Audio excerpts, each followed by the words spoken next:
जब करप्ट लोग ताकत में आ जाते हैं और करप्शन हद से बढ़ जाती है, तो इस करप्शन को रोकने के लिए जब कानून कमज़ोर पड़ जाए तो किसी न किसी को करप्शन के खिलाफ जंग का आगाज़ करना पड़ता है।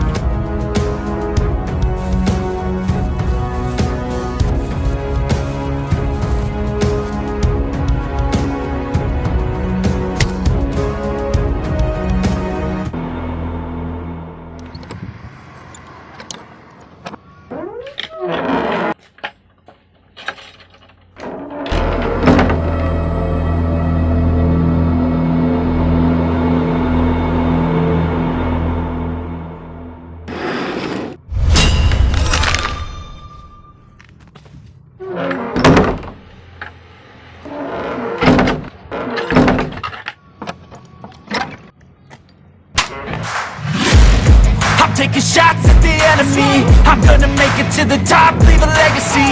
If I got something to say, you better let me speak. Turn it up a new degree, bitch, you ain't seen anything. I pop off with the new rock, electron.